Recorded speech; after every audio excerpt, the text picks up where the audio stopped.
یا علی مدد الوائز رائے ابو علی missionary wise number 491.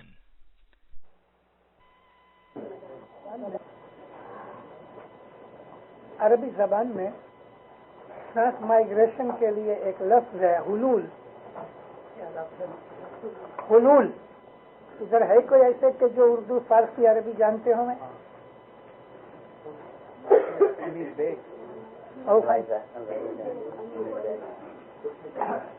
حلول ہے لام واو لام. لیکن ہم اسماعیلی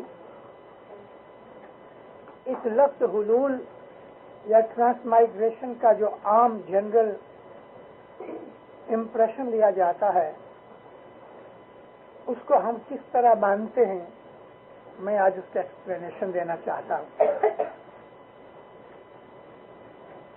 پہلے یہ ہم جاننا چاہتے ہیں کہ روح کیا ہے. What is the civil? رسول اکرم کے حضور کے اندر بعض اصحابہ نے یہی سوال کیا کہ یا نبی روح کیا چیز ہے؟ تو نبی چپ ہو گئے. چپ اس لیے نہیں ہوئے کہ ان کو جواب نہیں آتا تھا، چپ اس لیے ہوئے کہ ان کو میں کس طریقے سے سمجھاؤں، کیونکہ وہ جو لوگ تھے ان پڑھ تھے، اتنا علم نہیں تھا. اسألکم عن الروح قل الروح من امر ربی. تم سے یہ پوچھا جاتا ہے کہ روح کیا چیز ہے، تو ان کو کہہ دو کہ جو روح ہے وہ میرے رب کا حکم سے ہے. قل الروح من امر ربی، it is from the order of God, by order of God.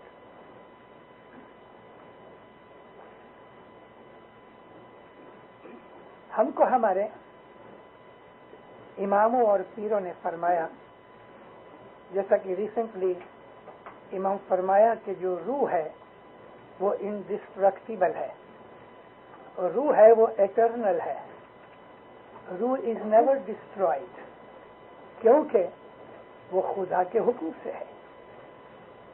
اور جو روح ہے وہ اسپرٹ ہے، بالکل لوور لیول کی اسپرٹ ہمارے اندر، عام انسانوں میں، مومنین کے اندر اس سے تھوڑی ہائر، اور نبیوں اماموں میں اس سے بھی ہائر. آپ سورۃ القدر کو یاد کرو. اللہ فرماتا ہے کہ آج کی اس رات میں خدا کے حکم سے نیچے اترتے ہیں روح اور فرشتے. تنزل الملائکۃ والروح من امر ربی باذن ربی. خدا کے حکم سے روح ہے وہ سنگل فارم میں خدا نے اس میں فرمائی ہے، ارواح کا لفظ نہیں ہے. الروح دی اسپرٹ، یہ اسپرٹ آف گاڈ ہے. لیکن سورۃ القدر میں جس رات کا ذکر کیا ہے وہ یہ میٹیریل 12 گھنٹے کی رات نہیں. کبھی آپ میری وہ چھوٹی سی بکلیٹ پڑھو کہ جو میں نے لیلۃ القدر کے اوپر لکھی ہے، اس میں نے یہ خلاصہ کیا ہے کہ رات کا مطلب کچھ اور ہے جو ابھی اس وقت میں دینا نہیں چاہتا. تو روح ہے وہ خدا کی اسپرٹ ہے، خدا کے حکم سے. یہ اسپرٹ لوور لیول میں ہر بشر انسان کے اندر ہے، چاہے وہ مومن ہے چاہے وہ کافر ہے. لیکن ایمان کے اندر خدا کی خود کی ذاتی روح جو ہے وہ اس میں موجود ہے، یعنی اسپرٹ. تو روح نورانی چیز ہے، روح ہے وہ نورانی چیز ہے، وہ ڈسٹروائے نہیں ہوتی. ہمارے پیروں نے جو کچھ ہمیں فرمایا میں نے اس کو ڈائجسٹ کیا اور میں نے اپنی لائف میں ایکسپیرینس بھی کیا میں اس ساری دار و مدار رکھ کے آج میں آپ لوگوں کے سامنے اس چیز کو رکھتا ہوں. جب انسان باپ کے سپرم کے اندر یعنی تھرو باپ ماں کے پیٹ میں کنسیو ہوتا ہے، وہ خدا کے حکم سے ہوتا ہے. ملین سپرمز ہوتے ہیں، اس میں صرف ایک سپرم کے لیے اللہ کا حکم آتا ہے کہ تم اس ایگ میں انٹر ہو. یہ جو ایگ ہے یہ بھی خدا تعالی طے کرتا ہے، خدا اپوائنٹ کرتا ہے کہ ماں کا کون سا ایگ اور باپ کا کون سا سپرم مکس ہوئے. یہ خدا کی مرضی اور حکم سے ہوتا ہے، اس کے اذن سے ہوتا ہے. اسی کا نام امر من امر ربی ہے. تو یہ طے ہوا کہ جو روح ہے وہ نورانی چیز ہے. اب میں نیچے سے شروع کروں.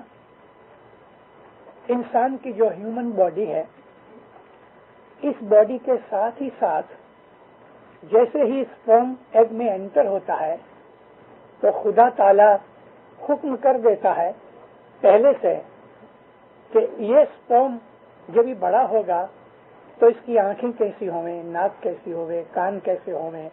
یعنی جو سیلز ان چیزوں کو بناتے ہیں ان کو آرڈر مل جاتا ہے کہ تمہارا کام یہ ہے. ایک بلڈنگ بنتی ہے، اس میں پلمبر بھی ہوتا ہے، الیکٹریشینس بھی ہوتے ہیں، میسن بھی ہوتے ہیں، کارپینٹرز بھی ہوتے ہیں. پھر ایک سپروائزر ہوتا ہے کہ جو سب کام کو جانتا ہے. تو ایگ جب اسٹارٹ ہوتا ہے تو خدا تعالیٰ سب کو کام ڈیفائن کرتا ہے. سرٹن سیلز ہوتے ہیں، ان کا یہی کام ہے کہ وہ ناخن بناوے، نیلز. اور جب یہ ناخن بن جاتے ہیں اس ڈیزائن کے اوپر تو وہ سیلز سٹاپ ہو جاتے ہیں. سرٹن سیلز ہیں، ان کو یہ حکم ہوتا ہے کہ کان کی شیپ اس طرح سے بناوے. کسی کے کان ایسا جدا ہے، کسی کے لمبے ہیں، کسی کے ساتھ چپکے ہوئے ہیں، مگر خدا کے حکم سے ان تمام سیلز کو یہ حکم ہوتا ہے اس طرح ناک بناؤ، اس طرح کان بناؤ، اس طرح آنکھیں بناؤ. اور یہ ماں کے پیٹ میں سیلز بڑا ہوتا جاتا ہے اس کا، یعنی جو ایگ ہے. مگر جیسے ہی یہ انٹر ہوتا ہے اس کو ایک باڈی دی جاتی ہے جو انٹرنل باڈی ہے. ہم اس باڈی کو بولتے ہیں عام طور پہ ایسٹرل باڈی. اس کو پرانے صوفی لوگوں نے روحانی بدن بھی کہا ہے. یہ روحانی بدن بہت سے ناموں سے الگ الگ جگہوں کے اوپر یوز کیا گیا ہے. ایتھرک باڈی بھی کہتے ہیں، ایسٹرل باڈی بھی کہتے ہیں، روحانی باڈی بھی کہتے ہیں. لیکن انسان کے اندر ایک روحانی باڈی ہے کہ جو موت کے وقت جدا ہوتی ہے. اور یہ باڈی جو انسان بڑھتا جاتا ہے فزیکل حالت میں، تیسے تیسے یہ باڈی بھی ساتھ بڑھتی جاتی ہے. لیکن 24-25 برس کی عمر میں لڑکا یا 18-20 برس کی عمر میں لڑکی جب پوائنٹ آف سیچوریشن پہ پہنچ جاتے ہیں تو اس کے بعد بدن ڈیولپ نہیں ہوتا، یعنی بڑھتا نہیں.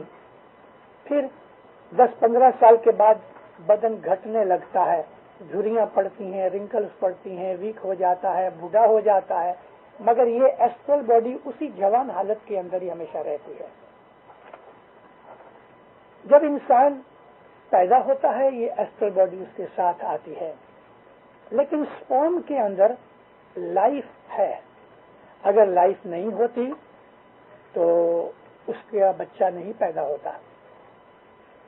سپرم میں لائف ہے جس کو ہمارے گینانوں میں جیو کہا گیا، اور ہم اسلامک حالت کے اندر اس کو قوت حیات کہتے ہیں. اللہ تعالیٰ نے اس کو حیوات الدنیا کہا ہے، دنیا کی زندگی. اور یہ جو زندگی ہے وہ صرف ڈیوریشن ہی نہیں کہ بھائی 60-70 یا 100 برس کی چلے، لیکن اس کے اندر خدا کی فورس ہے.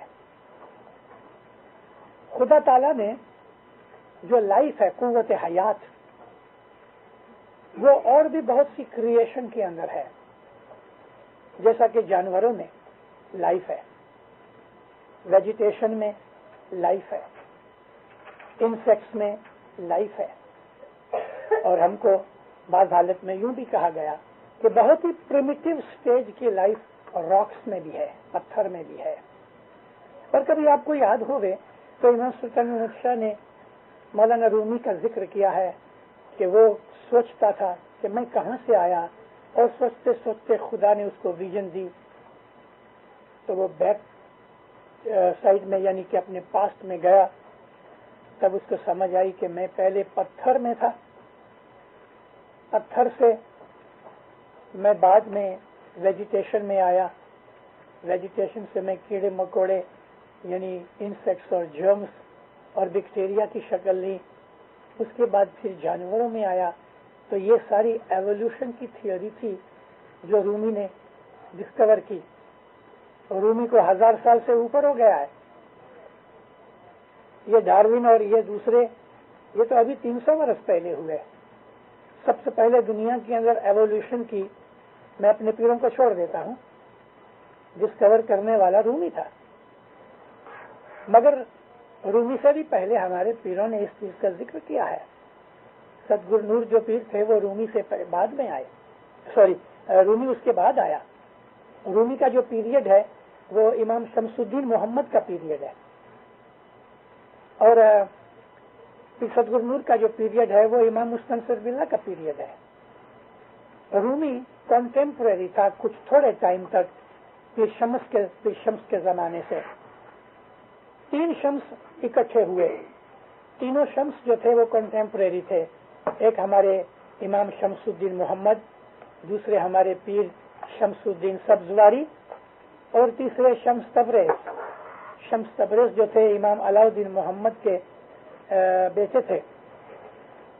تو رومی نے یہ چیز جب ڈسکور کی, امام نے سلطان محمد شاہ نے ہم کو اس کی ریفرنس بتائی ہے. تو انسان پتھر میں سے ایوالو ہو کے انسان بنا. اب یہ جو لائف ہے جس کو ہم جیو کہتے ہیں ہماری یونانک بھاشا میں, جیو مینس فورس آف لائف, یہ پتھروں سے نکل کے انسان تک پہنچتی ہے. لیکن اس کے درمیان ایک ایسی جگہ آتی ہے کہ جہاں انسان کے اندر خدا قوت ارادہ پیدا کرتا ہے. ابھی دیکھو پتھر میں قوت ارادی نہیں ہے. قوت ارادی مینز سیلف ڈٹرمینیشن یا وش یا ول. ول جو ہے وہ سرٹن لیونگ تھنگس میں ہے. مثال کیڑی مکوڑی, سرٹن انسیکٹس, اور پھر یہ ڈیولپ ہوتی انسان تک پہنچتی ہے. لیکن ایک کیڑی مکوڑی کی ول اور ایک انسان کی ول میں بہت فرق ہے. ول جو ہے یہ ریئیکشن ہے یا ایکٹیویٹی ہے مائنڈ کی.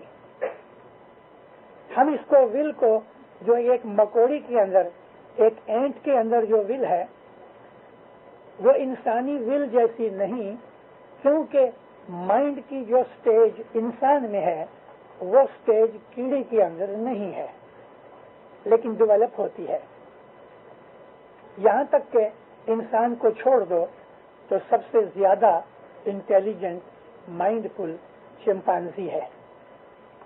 اور آج کی سائنس کی دنیا کے اندر اس قسم کی بہت سی اسٹڈیز ہو چکی ہیں کہ کون کون سے جانور کتنے ہوشیار اور کتنے چالاک اور انٹیلیجنٹ ہیں. جیسے کہ ویل کا جو برین ہے وہ ہیومن برین کے بہت نزدیک ہے, لیکن ویل کے اندر وہ سب قوت ارادی نہیں جو انسان میں ہے.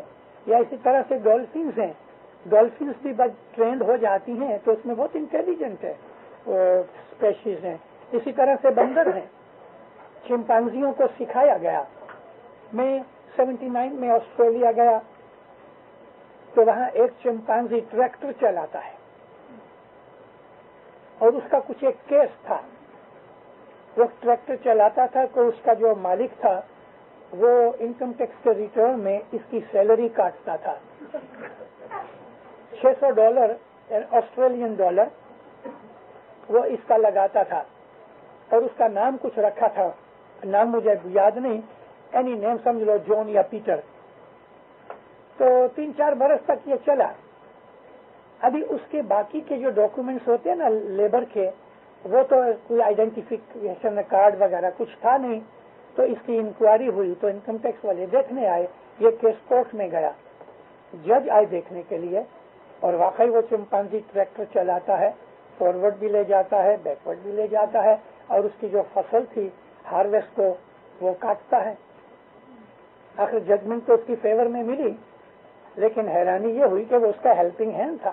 ابھی کتنا انٹیلیجنٹ جانور کہ وہ ٹریکٹر چلاتا ہے، اور اس کو کہاں تک چلانا چاہیے، کس ڈائریکشن میں جانا چاہیے، ہی نہیں، اس کو ٹریننگ دی گئی تھی۔ تو میرا کہنے کا مطلب یہ تھا کہ انسان کے علاوہ لوور سٹیج کے اوپر بعض جانور ہیں، جیسے کہ بندر، گوریلا، چمپانزی وغیرہ، کہ جن کے اندر انٹیلیجنس ہے۔ اچھا، میں جیو کی بات کر رہا تھا، اور اب یہ انٹیلیجنس کی بات آئی۔ انٹیلیجنس جیو سے اونچی ہے، ہائر لیول کے اوپر ہے، اور انٹیلیجنس انسان کے برین میں جہاں کانشیس مائنڈ ہے، کانشیس مائنڈ کے اندر انٹیلیجنس رہتی ہے۔ کانشیس مائنڈ میں ایک سرٹن لابی ہے برین کی کہ جہاں انٹیلیجنس رہتی ہے۔ یہ انٹیلیجنس جو ہے that is the seat of روح۔ روح ڈویلز ان انٹیلیجنس، ہم اس کو عربک میں عقل کہتے ہیں۔ اور کبھی ہمارا جو اسماعیلی لٹریچر پاسٹ کا ہے تو اس میں سے ہمیں معلوم ہوتا ہے کہ کس طرح خدا نے عقل پیدا کی، اور ہم امام کو عقل اول کہتے ہیں، یعنی سب سے پہلی جو عقل ہے وہ امام ہے، اور یہ خود خدا کی ذات پاک ہے، عقل اول، کیونکہ خدا جو ہے وہ نور ہے، اور نور میں وہ تمام ایٹریبیوٹس ہیں جو ہم قرآن شریف میں پڑھتے ہیں، ان میں ایک یہ بھی ہے العقل۔ تو عقل کا جو ڈویلنگ ہے، عقل کے رہنے کی جو جگہ ہے، وہ کانشیس مائنڈ میں ہے، اور کانشیس مائنڈ ہمارے حساب سے ہماری فور ہیڈ میں ہے، ہمارا جو فرنٹ پارٹ ہے، یہاں یہ گرے میٹر اور عقل ہے، اس کے اندر جو جگہ ہے عقل کے لیے، وہ جگہ روح کے رہنے کے لیے ہے، اور جیو ہے وہ ہارٹ میں رہتا ہے۔ پیروں نے ہم کو یہ بات سکھائی ہے، جیو ہارٹ میں رہتا ہے، اور عقل کے اندر روح رہتی ہے۔ اب میں واپس یہ جگ سو کو اکٹھا کرتا ہوں۔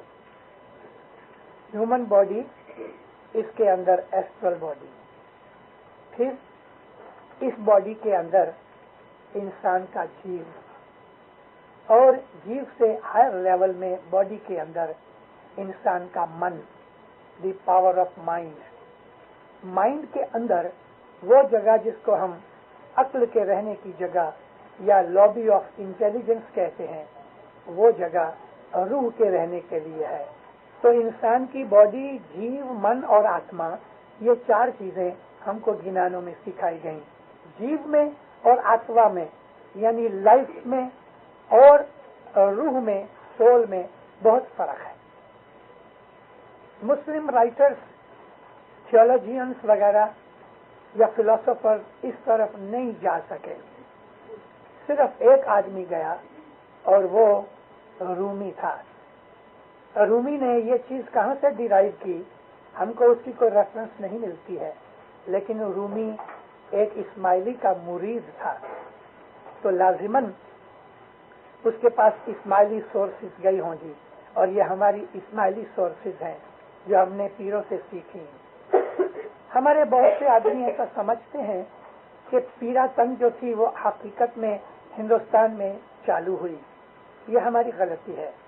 البتہ ہندوستان میں سب سے پہلے پیر، اور پیر کا جو شبد پو سے ہے وہ پرشین ہے، عربک میں پیر کا لفظ نہیں ہے، کیونکہ عربک ابجد میں الفابیٹس کے اندر پو نہیں ہے، مگر عربوں کے اس لٹریچر کے اندر جو اسماعیلیوں نے بنایا، اس میں ایک چیز تھی، اور وہ تھی امام مستعودہ کی۔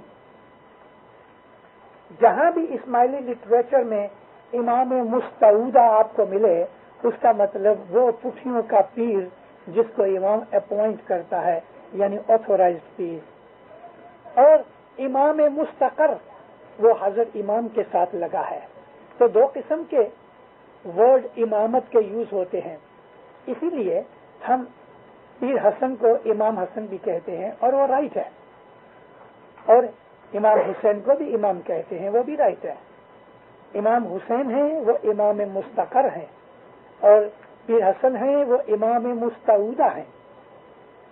تو ہندوستان کے اندر پیروں نے یہ امام مستعودہ اور امام مستقر تھوڑی کنفیوز نہ ہو جاوے، کیونکہ انڈین لوگ عربک نہیں جانتے تھے اور پرشین جانتے تھے، تو پیروں نے اس کو پرشینائزڈ کر دیا. پیر کو امام مستعودہ کو پیر بنایا اور امام مستقر کو حضر امام بنایا، اور ہمارے گھنانوں کے اندر اس کا نام ہے شاہ پیر. اور نر اور گر، نر کا جہاں بھی لفظ ہے وہ امام کے لیے ہے، خدا کے نور کے لیے ہے، اور جو گر کا لفظ ہے وہ پیر کے لیے ہے. ابھی یہاں ہم کو ایک چیز کا خلاصہ کر لینا ضروری ہے کہ امام ہے وہ اللہ کا نور ہے، پیر ہے وہ نبی کا نور ہے. نبی کا نور بھی ہمیشہ رہتا ہے، اگرچہ نبوت کا کام ختم ہو گیا لیکن نبوت کا نور ہمیشہ موجود ہے. نبوت کا کام ختم ہوا، میرا مطلب یہ نہیں ہے کہ اب پیر کا کام نہیں. میرا کام یہ تھا کہ جو تنزیل تھی نا، خدا کی ریویلیشن تھی، وہ ختم ہو گئی. اس کے لیے اب وہ چیز کی ضرورت نہ رہی کہ صاحب رسالت آ کے فنڈامنٹل چینجز کرے. تو پیر کا جو نور ہے وہی نبی کا نور، امام کا نور ہے وہی خدا کا نور ہے. یہ چیز سمجھنے کے لیے میں ٹرانسمائگریشن آف سول کی جو بات کر رہا ہوں، آپ کو یہ چیز کام آئے گی. شریر، جیو، من اور آتما، یہ ہے روح. جیو جو قوت حیات ہے وہ ایک سپر میٹر ہے، میٹر سے اونچی چیز ہے. اور آپ لوگوں کو پتا ہے کیونکہ آپ پڑھے لکھے ہو کہ میٹر جو ہے وہ ڈسٹروائے نہیں ہوتا، شیپ بدلتا ہے. میٹر کے جو ایٹامک کنسٹرکشن ہے وہ شیپ بدل دیتی ہے، لیکن میٹر ڈسٹروائے نہیں ہوتا. تو جو جیو ہے وہ میٹر سے اونچا ہے، وہ بھی ڈسٹروائے نہیں ہوتا. اور پھر اس سے اونچی اور بھی ایک چیز ہے جس کو ہم من کہتے ہیں، اور من کا تعلق عقل کے ساتھ ہے، وہ بھی ڈسٹروائے نہیں ہوتی. اور اس کے سب سے اوپر روح ہے. روح تو اور بھی ڈیوائن ہے، دوسری چیزوں سے خدا کے زیادہ نزدیک ہے، اور وہ ہے ہی نورانی چیز، تو وہ بھی ڈسٹروائے نہیں ہوتی، شکلیں بدلتی ہیں. خدا نے جب یہ کریشن بنائی کچھ نہیں تھا، کہاں سے بنائی؟ قرآن پاک فرمایا کہ اللہ نے ارادہ کیا بنانے کا تو اس نے صرف یہ کہا ہو، اور وہ ہو گئی. یہ ہو کا جو لفظ ہے قرآن میں کن ہے، اللہ نے فرمایا کن یعنی ہو، بی، اور وہ ہو گئی، ایگزسٹنس میں آ گئی. ابھی خدا کے اتنا کہنے سے کہ ہو اور ہو گئی، اس کے اندر ٹریلینز آف ایئرز نکل گئے. لیکن یہ ٹریلینز آف ایئرز، کروڑوں اربوں جو پیریڈز ہیں، خدا کے نزدیک کچھ نہیں، ایک سیکنڈ جتنی بات ہے خدا کے لیے. لیکن خدا نے جب یہ کہا ہو تو اس کے مکھ مبارک سے یہ لفظ نکلا. اور خدا کا جو ورڈ ہے وہ ڈسٹروائے نہیں ہو سکتا. صرف یہ ہے کہ خدا اس کی شکل بدل دے رہے. خدا کا لفظ ڈسٹروائے نہیں ہو سکتا تو کہاں جائے گا؟ واپس خدا کے اندر جائے گا. تو خدا یہ بھی کہتا ہے کہ تمام کریشن کے اندر میں اندر ہوں اور تمام کی تمام کریشن میرے اندر ہے. ما فیہن و ما بینہن، خدا ان سب کے اندر ہے اور یہ سب کے درمیان، اور یہ تمام کی تمام چیزیں خدا کے اندر ہیں. جیسے کہ مچھلی ہے، فش، پانی اس کے اندر بھی ہے، پانی اس کے باہر بھی ہے. مچھی کے اندر بھی پانی ہے، مچھی پانی کے اندر ہے.